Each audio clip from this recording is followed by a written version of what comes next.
new twist in the sedition debate. The Law Commission is against scrapping of the sedition law. In fact, the Law Commission is of the view that the sedition law needs to be made more stringent. So the Law Commission wants, in its report that it has submitted, is of the view that Section 124A should be retained with certain amendments. Let's go across to Harish to get more details on the amendments that the Law Commission is recommending. And one gets the sense, Harish, that the Law Commission, in fact, is not just backing the sedition law, not just wants it to be retained, but also to be made more stringent.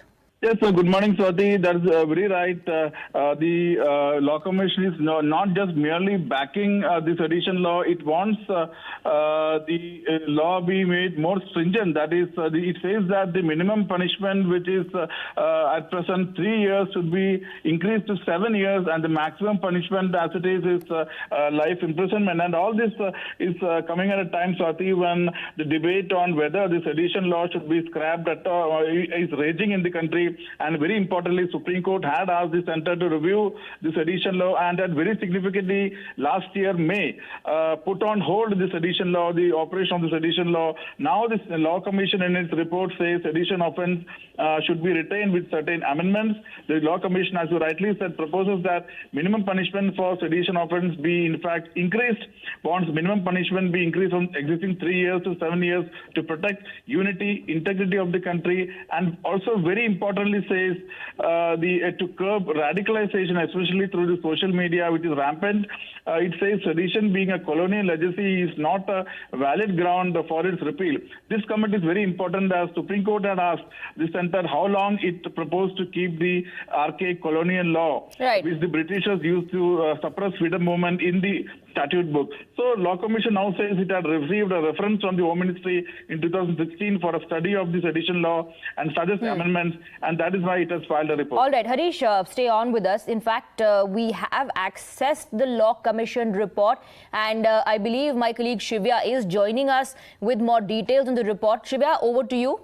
Yes, so as far as the report is concerned, it details out as to what are the grounds on the basis of which such a recommendation has been made. One, it has been said that it is needed to safeguard the integrity. It says the continued existence of the government established by the law is an essential condition for the security and stability of the state. In this context, it becomes imperative to retain Section 124A and ensure that all such subversive activities are nipped in their incipiency. It also says that sedition is a reasonable restriction under Article 19 of Para 2, and the contention, it goes on to say that Section 124 is a violative of Article 19 of the Constitution, does not hold any ground because of multiple reasons, and these reasons that have been listed by the law panel further coming in support of this particular law. It also says that the First Amendment of the Constitution incorporated the words public order, friendly relations